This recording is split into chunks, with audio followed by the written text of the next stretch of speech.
de los Santos. At ako naman po si Danica M. Domingo. Dito ating tatalakayin ang ilan sa mga importanteng issue patungkol sa governance at development. At hindi mo pag-uusapan ang ilan sa mga teorya at ilang din mga resulta ng aming mga ginagawang research. At ito ang pato. Usapang Public Affairs at Development. So for today's episode of Pato, the fishing sector provides both food and livelihood to communities. However, the changing climate, which causes environmental pressures and increasing temperature, aggravates the condition of our fishing environments. Fish catch and production continues to decline. So this is why fisher folks remain to be among the poorest in the country. That's true, Danix. Our office, the Community Innovation Studies Center of the College of Public Affairs and Development, make it a point to give focus not only on agricultural communities, but also fishing communities and their resilience in this study. So to discuss the results of the research entitled Developing Strategies Towards More Resilient Fishing Communities Amidst Climate Change, the case of major lakes in Luzon, we have here Miss Francesca O, whom we fondly call Ate Mehmet, a university researcher from CISC and one of the proponents of this project. Magandang araw sa Ate Mehmet. Magandang araw din, Sam and Danix. Magandang araw po, Ate Mehmet.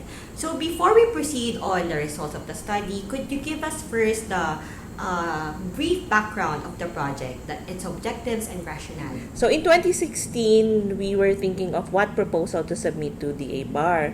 So we thought that, we felt that the fishing communities are actually one of the most vulnerable sector of our economy, and this is also exacerbated with the effects of climate change and extreme weather conditions. That's why we thought of this project, how we can help the fishing communities develop their own strategies to be able to adapt or cope with the extreme weather conditions or climate change and become more resilient. No? So that's why our main objective is to develop adaptation strategies that would make fishing communities more resilient to the negative effects of climate change. So under this project, we have 3 studies. No, study 1 is characterization and profiling of fishing communities. So objectives are characterize and establish profiles of fishing communities, and then determine the knowledge, attitude, practices, and perceptions of the fishing communities on the effects of climate change. And for study 2, the community-based adaptation strategies on the effects of climate change, its objectives are determining the coping and adaptation mechanisms of the fisher folks to the effects of climate change. And also, we wanted to look at the gender roles, in coping and adapting mechanisms of fishing communities to the effects of climate change. And then for study 3, we have capacitating fishing communities on climate change adaptation strategies towards improved resiliency. So, our objectives for this study is to increase the awareness on climate change effects and capacitate the fisher folks on the adaptive measures and strategies on the effects of climate change, as well as come up with a community action plan towards enhancing the resiliency of fishing communities on our 5 sites, the 5 major lakes in Luzon, which is Taal Lake, Laguna Lake, Nauhan Lake, Lake Bato, and Lake Buhi. All right. And for everybody's information and for Danica, I was actually part of study 3. So I came in late. I wasn't able to participate to study 1 and study 2 when it comes to data gathering, but I became part of study 3 when we were already going to the communities and raising awareness when it comes to climate change to these fishing communities. All right. So Ate Mehmet, why is it very important to develop their own strategies? I mean, with that is, well, the government, or maybe at the local level, they can actually create their own strategies. But why is it important that it's the fishing communities that we teach to really identify strategies and improve their resilience? Actually, because the fishing communities, they have the first-hand experience of what's happening actually on the ground, diba? They are the ones that are really affected. And communities vary. They vary differently in terms of structure, the resources available within the area. So I think there's there's not one strategy that fits the same The same community. community. So it's really important that the communities themselves develop their own strategies with of course the help of and guidance of local leaders, yes, in the Local area. government officials, right? Mm-mm. Yes, I have a question lang po, no, in addition po that. Regarding naman po to sa when you were choosing po who would be the beneficiaries of the study, why did you choose lakeshore communities? Why not coastal communities or probably mangrove communities? Actually, because as I mentioned, no, fishing communities, they are the most vulnerable, and then there are a lot of studies already on coastal communities. But with lakes, only a few studies. Although there are also researchers here in UPLB who have done researches on lakes, like Dr. Nico Anastasio, no, and with Dr. Brillo, they have done research on Sampaloc Lake. But a few studies, we felt that there are a few studies done with lakeshore communities. And besides, lakeshore communities also contribute a lot in terms of environmental and economic goods and services. So we felt na kailangan, we have to also include the lakeshore communities. No? Tama nga naman po na there's a lot already, or maybe, but not really a lot, parang more yung nakikita po natin na studies on coastal communities, so it's now time to also focus on our lakeshore fishing communities. Right. So, but with this project, how did you decide on your framework, or what would be the important factors that you would consider in packaging and making sure that you will be able to get the right data and proceed to the action planning part of the study? Actually, we read a lot of literatures on what framework we can adopt, but we decided to use the Mancini-Bowen framework of community resilience. So, What is it about? it says there that as human beings are innately social, so we prefer to group ourselves into social groups, no? Form ourselves into social groups so we can interact, and then together we formulate actions to achieve a certain goal or to parang resolve problems, no?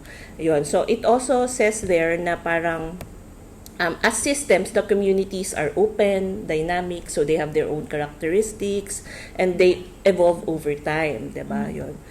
And then, isa pa na, one thing that we really liked about that is it says there, sa framework nila, the importance of community networks for building the capacities of communities to effectively prepare for when there are risks. Yan. So yun. Yun. So that's why we choose the Mancini and Bowen framework of community resilience. Kasi we felt that community networks, it's really important kasi you can't move naman or work just on your own, diba? So there are different like institutions or groups that could help you para ma-enhance yung mga adaptive measures or yun. Yes, and I think to add to that, I think community networks is one important aspect po in facilitating innovations in communities, which is what CISC is actually focusing on. You know, Danica, I remembered on our first episode, we also talked about this is sustainable small livelihood islands. and so on small islands, and the social capital is also important, and we see it the same way here in this project. Alright. And then they also mentioned pala, no, just to add on, sabi nila, improvements in social cohesion, collective action, civic engagement, participation, and social capital can also improve yung community resiliency. So parang doon pa lang, hindi siya individualistic, so parang community-based so, kita talaga. pa rin natin yung konsepto ng bayanihan. Yes. Din, talaga which is really important naman kasi sa community, hindi lang naman ikaw, diba? So, there are a when you lot face of disasters, hindi lang naman yung household mo yung na-disaster. Correct. Right? So, Yes, tama na. So, ano naman po, since we have already talked about the framework, so let's now move on po on how you chose po the study sites po. I gathered that you had visited 5 major lakes po in the Philippines. So, kasi we wanted to focus first on Luzon lang, the area, no, Luzon. Kasi if you go to Visayas, Mindanao, masyado na madami. And it will take us maybe more than 2 years, no? So, we just wanted to focus on Luzon, and then we searched sa internet, ano ba yung top lakes, major lakes in Luzon. So, number 1, of course, major lakes in terms of area? In terms of area, yung surface area nila, no? So, syempre, number 1 doon syempre, Laguna Lake. Alam naman natin is the largest in the Philippines, diba? Freshwater inland lake, no? So, yan. And then, syempre, yung Laguna Lake, alam naman natin na madami siyang pinoprovide na environmental goods and services like irrigation. It's also one of the main source, a source pala of raw water, which is parang filtered by Maynila, I think, to supply waters in Metro Manila. So, yun. So, that's why we chose it. And then, of course, kasi nga, we're looking at the top. Actually, it started with top 4. But later on, I'll mention why we chose another lake, no? Why we included another lake. And then, Taal Lake, kasi it's the 3rd largest in Luzon. So, it is being affected by the volcanic activities, di ba, of Taal Lake. And then, it is also home to Sardinella tawilis. It is the, parang it's only the freshwater sardines in the world. Para siya lang yung freshwater sardines sa buong mundo. That's why it's an issue before with the international conservation. So that's why they have like fishing ban, di ba, for a period. Yun, kasi doon lang makikita yung tawilis. And then, we also included Nauhan Lake, kasi 5th largest sa. Yung 2nd lake kasi is in Lanao, so it's in Mindanao. And then yung 4th naman ay sa Surigao, so Mindanao din siya. So yun. So we included Nauhan Lake kasi part siya nung Nauhan Lake National Park. So yun, no. And it is also one of the Ramsar wetland site, no. It's also a home of birds ata eh. Parang there is a high biodiversity of birds in the area, no. So yun. So parang it's also to see how we can preserve yung lake na yun, no. And then we also included Bato Lake, yung 7th largest naman. Kasi yung Sinarapan, the smallest fish, no? In the world ba siya? Siguro in the world, no? Yun. Parang can also be found in Bato Lake they call it Tabios.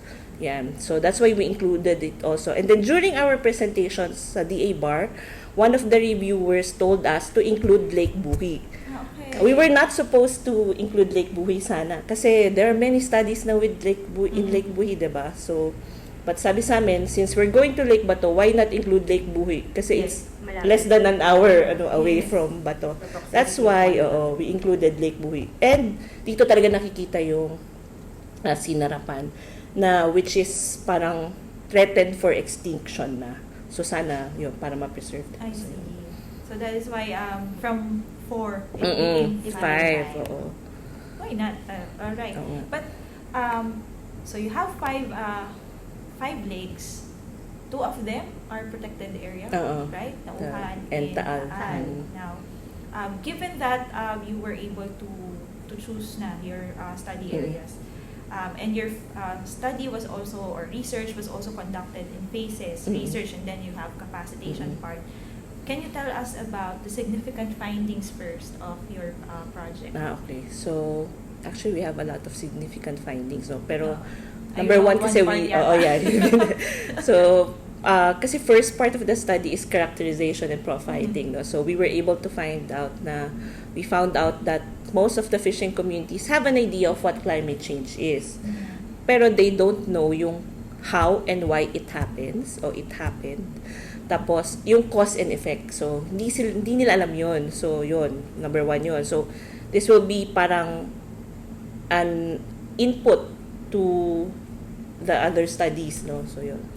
And then, we found out that extreme weather conditions or extreme weather events like typhoons commonly affect the overall community dynamics negatively. Kasi their livelihood is affected, yung buong community, ganyan. Like for Laguna Lake, when typhoons happen or for a couple of months inundated the areas, no, so it affects not just their family or yung community itself, pero yung livelihood din nila, which is important. Usually nasisira, right? And then gender activities during extreme events overlap particularly with the support roles of women. So women actually during in this project, it was highlighted the significance of female group in terms of preparing for the occurrence of extreme events before, during, and after. So nakita namin how women were able to help the family, no. So parang that's why in study 2 we wanted to look at the gender roles kasi parang hindi lang naman pwedeng i-focus natin ngayon. God, di ba, importante yan sa atin. So, we want to inject, yung ano ba, what's the difference, or are there similarities with what men and women are doing when it comes to how to address, halimbawa, yung mga extreme events nga or effects of climate change. What word, ano po yung nakita yung difference po? Okay. Actually, yung, kunyari, like for women, kasi parang homemaker, most of the women that we were able to interview. So sila they were in charge of like facilitating yung prepare what they need in case na they need to evacuate, mga ganyan. And then they help their husbands ganyan pag after ng event, no. So they help actually like in the livelihood, no. Minsan kasi the husband is busy with kunyari pag-ayos ng bahay nila, no, to repairs of their homes, no. So parang they think of alternative source of livelihood so that meron pa rin silang gagastusin. So parang nandun, makita mo na they actually work hand in hand with the male members of the family. Ang natatandaan ko dun sa from our results back then is that the women are in charge of the food, basic needs, food and clothing, most especially if they need to evacuate. Kasi like in Bicol, it's like a first response for them whenever there is a typhoon to evacuate. Especially those that in the lakeshore communities, dahil flooding is imminent in those areas. If I'm not mistaken, even in the 2 areas of Lake Buhi and Lake Bato, even if there's no typwoon, pag malakas lang yung ulan, it's their first impulse to evacuate. So the role of the women in the family is really important when it comes to securing the basic needs of the family and ensuring that the kids are prepared to evacuate as well. While the husbands are, on the other hand, securing their homes because wala maiiwan sa bahay. So it's either they get left behind to take to ensure security, or they will be the last ones to evacuate. Actually, there are also some mentioned na they also went fishing with their husband, no. So parang they help. Para minsan their husbands are not available, they also help with the fishing. But have you seen any differences in the practices po among the 5 areas? Actually, or halos almost the same, yes. Pare-pareho sila. So magkita mo na ganun talaga yung parang siguro way of ano na rin, no? Masasabi niyo po ba na maybe the culture po in the fishing lakeshore fishing communities, at least for the 5, it's almost the same. Almost the same. Siguro napansin ko dun, what would change is that in general, when it comes to the general fishing activity as livelihood, what would change would be if you are in a protected area, they would have different rules. Mas restricted. Yes, mas restricted. Kasi they have to follow certain. So for example, in Nauhan, you cannot put fish cages. So everything there is capture fishing. Unlike in Laguna de Bay. Yes, unlike in Laguna de Bay. So they have a different problem here. When there's a typhoon, their problem is the overflowing of the cages, or your cage would definitely be destroyed if it's a strong typhoon. So yun. Even in Taal, di ba? Kasi Taal naman hinihila nila sa tabi. Kasi Talisay, they allow fish cages, fish pens, no? But in Tanawan part, hindi. It's prohibited. So they only rely on capture fishing, diba? Yes. So now, we talked about the results of studies 1 and 2. We now go to the study 3, which is more on the capacitation part, if I'm not mistaken, right? Yes, and you were a part po, tama po, Yes. of study 3. Now with study 3, how did you use your data? This is very interesting because many times when we do research, we will end with just The data. the data. There's no You application. analyze the data, you present the results, and that's it. But this time, what you did is you use the data to be able to capacitate the fisher folks. So, can you tell us more about it? Yeah, that's why we did the activities in phases, like study 1, characterizing and profiling, so that we will know the level of knowledge these fishing communities have on climate change, no? So that for the activities, the succeeding activities, kasi I'll discuss later yung activities for study 3, and then of course yung adaptation strategies, we'll look on that first kasi we wanted to know what are the current practices being done by these fishing communities, ano, and then maybe that could be an input to the third activity kasi they can improve on that, or they can parang just hindi nila gawin yun, palitan ng iba. So yun, yan. So parang ganyan. So yung third activity namin, which Sam is a part of, no, she played a big part on that activity, no. So we coined it, yung capacity building activities namin, we coined it I care for fishers. So ibig sabihin ng I care, so parang dating, no, parang we care for, pero ang pinaka ibig sabihin ng I care ay increasing community awareness and resilience enhancement. So yon. So it's actually just a mix of capacity building activities. So ang main activities namin doon ay activity 1, which is a seminar lecture on awareness raising on climate change, no? So that's why yung study 1 na characterization profiling plays a big part dun sa activity na yon kasi we were able to know ano ba level nung knowledge nila on climate change. So the lecture was adjusted based on sa level nila, diba? And then activity 2, lecture on adaptation strategies to climate change and the effects of fishery and fishing communities. Here, they were able to know what other approaches were being done by other lakeshore communities. So they were able to see what are the similarities and differences ng mga adaptation strategies that were being done sa other lakeshore communities na pwede nilang ma-adapt. No? So yun. So yung mga adaptation strategies nila that we were able to gather from study 2 was also parang part of this was also an input to activity 2. Particularly yung mga activities nila was also a big part nung sa activity 3, which is the conduct of training workshop on participatory community resiliency action planning. So ano ba yung mga activities dito? We asked them to Sam was one of the lecturers here, no? So meron doon problem identification and analysis. Ano ba yung current problems na kinakaharap nila ngayon? Ayun, so parang hinimay-himay yun. So gumawa sila ng problem 3 from the major problem, ano yung nagiging cause, kanya. So parang cause and effect. And this was done po by the fisher folks themselves. Themselves. So I think that's one value of the framework that you have used. Yes, was yes, participatory. Yes.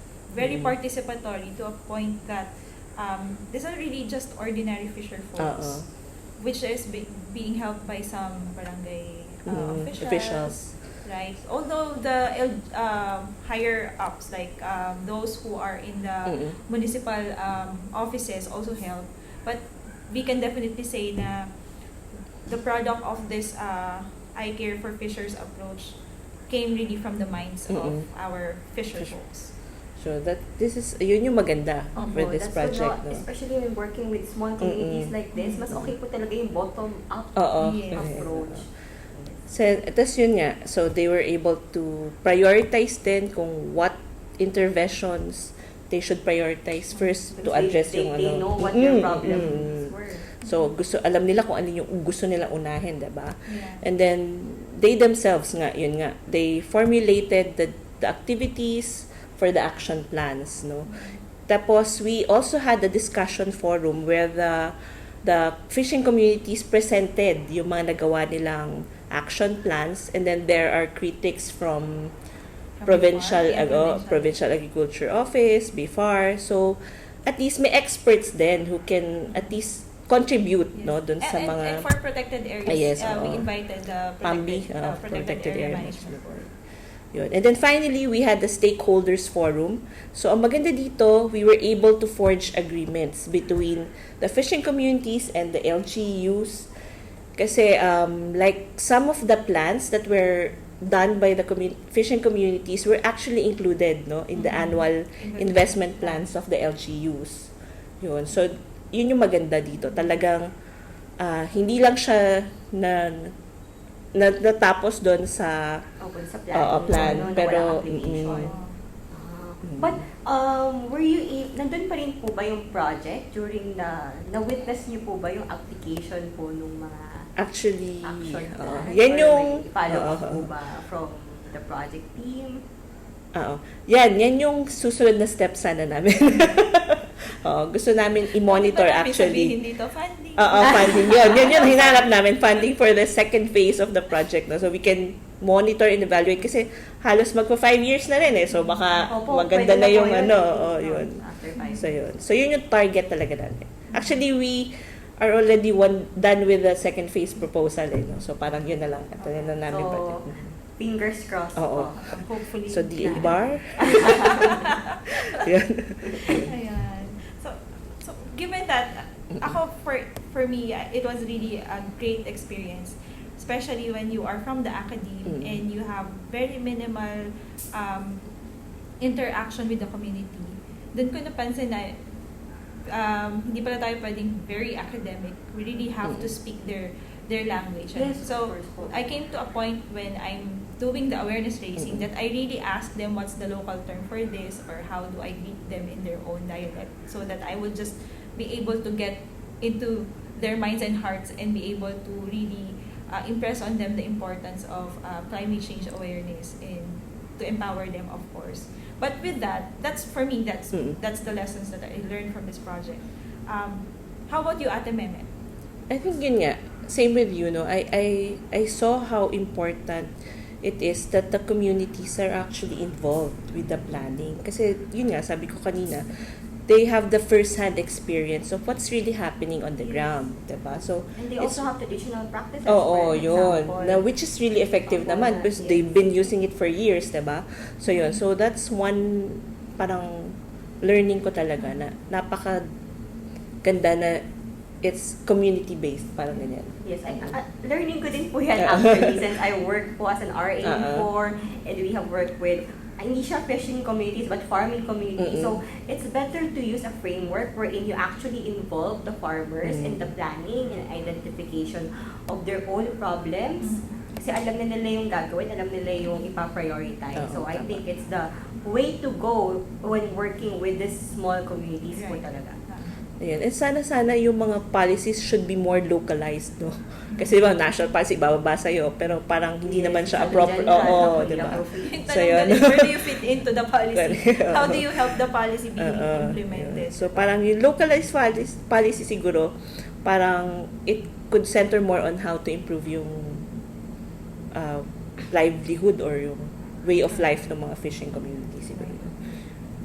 So, moving on naman po, no, Ate Meme and Miss Sam, tanongin ko na rin po kayo since you were part of the project. So, you focus on lakeshore communities na konti lang po yung studies or activities regarding lakeshore communities. But how do you think could we encourage our students and fellow researchers and extensionists, for instance, to consider lakeshore communities and fisheries in their projects? Siguro they should know that lakes or lakeshore communities is also an important parang water resource, no? Common resource siya. So, madami nga siya nako-contribute na mga environmental and economic goods and services. Like, it's also a source of, It's a source of food, power, irrigation, lahat. So, madami. Transportation, di ba? Tourism, Tourism, yes. di ba? Yan. So, parang hindi natin pwedeng kalimutan yung lakeshore communities. And I think, as a UPLB, as a national university, we should also parang support din yung mga projects na rin ng government o ng DA. Kasi di ba may parang one DA project, nandun yung mga community-based na strategies, tas may mga parang insurance din siya, ganun. So parang, in one way siguro, para makita natin na these fishing communities actually contribute a lot to our economy din. The lakeshore, siguro kung mahilig kayo sa ista, diba? Parang hindi lang naman coastal, diba? Ang source. Lalo na po tayo dito, nasa Laguna. Oo, diba? Wala namang dagat naman. Oo, yun. So, parang, importante siya. Hindi lang sa, pero sa economy din ng bansa. So, parang tingnan din nila as ganun. Kasi, aside from coastal, yun. So, And another way of looking at it is that we used to do studies kasi na parang naka-box. This is agriculture or farming. This is forestry. This is our lakeshore communities. This is our coastal. But when we come to look at it, they all have, they're a network. Actually, they're an ecosystem. And one of the things that I remembered that the fisher folks really identified is yung problema nila with basura. And they always, most of the time kasi diba, ang lake is nasa pababa siya. So they always point out in any locations that, in any area that we went to, they will always point out, problema namin yung basura from the upland. Yes. So if you're not going to study this, how would you know that our lakes are already polluted, right? So it's very important to also look at that we don't just box all these types of ecosystems, but look at it in That's why there are a lot of planners already advocating na pag planning, dapat magkadikit yung upstream and downstream. Parang reach to rift, reach to rift approach nga po yung tawag nila. Hindi lang nakafocus sa, for example, sa bundok lang, then kinalimutan na yung nasa baba. And lakeshore communities pa naman po, sabi nyo nga, is usually pababa po yun. Parang catchment sila. Yes, catchment. Yeah. Alright, so I think we were able to cover enough about their study. One thing, Ate Mehmet, that we should not forget also is, out of this, we were able to create a training manual. And we were able to also implement it already. Just recently, I think 2 weeks ago, we had a training workshop with DA. And we used our training manual, one of the outputs of this project, and we saw a great appreciation for our manuals. That one of the feedbacks we got is they would love to implement this training workshop with the local government unit, so that they can definitely help out. Not just inadjust na nga namin, not just the lakeshore communities, or the fishing communities, but we also added the farming community, so that they will be able to create a more holistic action plan and adaptation strategies for this local communities. Okay po. For the training manual po na nabanggit nyo, is this open po for the public, or is it available po for other researchers or extensionists as of the moment? Yeah, actually, we can send out copies, okay no? po. For those who want to have a copy, just Yes, send us for an our email. listeners and watchers, kanino po magsisend ng email? Pwede sa akin or kay Sam. Siguro sa ano na Type na lang, ba? CISC. So CISC email address, that's what's our email address? Tigil sa ulo. CISC.uplb@up.edu.ph. It's CPAf, CISC. CPAf, UPLB@up.edu.ph. So once again, it's CPAf, CISC .uplb@up.edu.ph. So they can communicate with us through this email address. Actually, the manual is in Filipino. No? That's so, good. para localized. I mean, kahit hindi po Tagalog naman siguro yung maintindihan. maintindihan compared to other languages like English po. Yes. No? So, if naman po, I think yung pinakatumatak po sa akin dun sa project is the framework that you have used, the bottom-up approach, you use the community planning, community action planning with the fisher folks. So, to know more about naman po sa I Care for Fishers approach, could our listeners also contact you po, Ms. Mehmet? Yes, ako. Oh yes, they can contact me as well as Sam kasi she was more involved in the capacity building activities, no? Especially yung awareness raising and so but they can also contact Roxanne Banalo. She was also involved in the project. All from CISC. Yes, all from CISC. So just send us an email. Yes. And then hopefully we can respond immediately to your queries or Okay, that's all. Okay, and I think that concludes our 4th episode, no, Ms. Sam. So thank you very much, Ate Mehmet, for being with us today. Thank you for inviting me. And for comprehensively discussing your project na ang daming study, nangyari. I hope everyone, a lot of people learn from this experience. Yes, I think so po. Especially po the approach, yun talaga yung pinopromote ko, yung approach na community, involving the community.